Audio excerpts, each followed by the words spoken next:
13번째 이야기입니다. 안녕하세요. 저는 수어통역센터에서 근무하고 있는 통역사라고 합니다. 수어통역센터는 농아인분들의 원활한 의사소통을 위해서 수어라는 언어를 가지고 통역을 지원해주는 업무를 담당합니다. 각 지역구마다 수어통역센터가 있고 해당 지역에서 이루어지는 통역을 각 지역의 센터에서 지원을 나갑니다. 저는 농아인의 소통이 필요한 곳이라면 어디든 찾아가서 그들의 귀와 입이 되어 의사를 전합니다. 법원에서 농아인이 재판을 받을 때는 판사님의 음성 언어를 수어로 전하고 또 반대로 농아인이 수어로 하는 변론을 음성으로 전합니다. 경찰서, 병원, 주민센터, 차량정비소 등 의료, 공공기관 및 일상생활 통역 등 농아인분들이 소통이 필요할 때는 항상 그곳에 가서 전해드립니다. 코로나19 시대가 찾아오면서 특별한 통역을 한 적이 있습니다.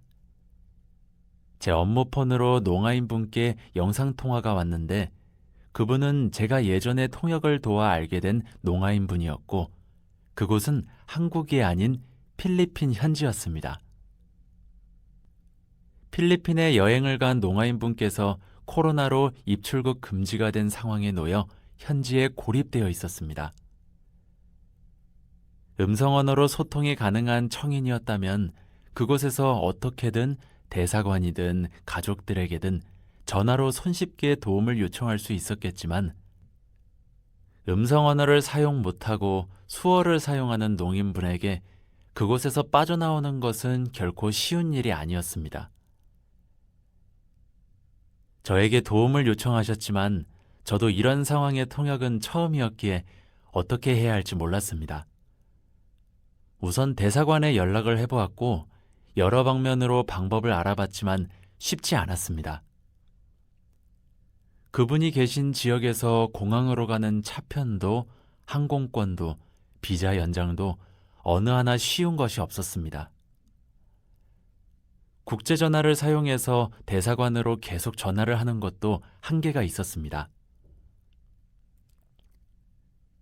그러던 중 인터넷으로 필리핀 한인회를 알게 되었고 그 농아인분이 계신 지역의 지부장님과 연계가 되었습니다.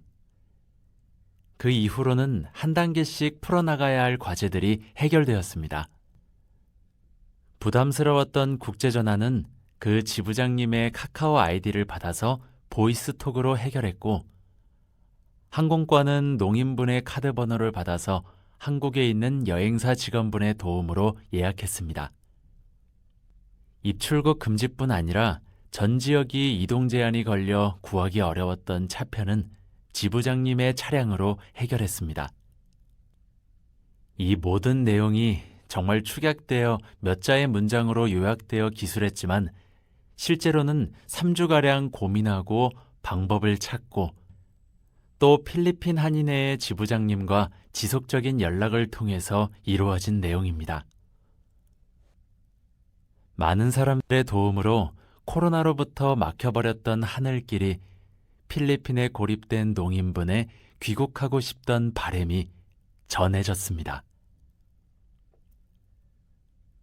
우리는 코로나19 시대에 살고 있습니다. 경제, 의료, 복지, 일상생활 등 거의 모든 것들이 막혀 있습니다.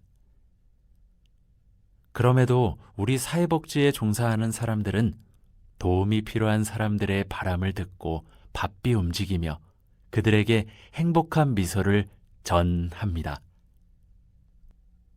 지금도 통역 요청이 들어오면 저는 농인들의 소통의 다리가 되기 위해 마스크를 쓰고 갑니다. 수어를 사용해서 통역하지만 입모양을 봐야 더 정확하게 의미가 전달될 수 있기 때문에 입이 보이는 립뷰 마스크를 챙겨서 열심히 통역합니다. 코로나가 다시 늘어나는 이 시기에 위험할 수 있지만 그럼에도 통역사가 없으면 코로나보다 더 답답한 세계에 놓일 농인분들을 위해 전합니다. 코로나19 시대, 많은 사람들이 어려움이 있지만 복지의 사각지대에 놓인 도움이 필요한 수많은 사람들을 위해 우리 사회복지 종사자들은 오늘도 그들의 필요를 전합니다.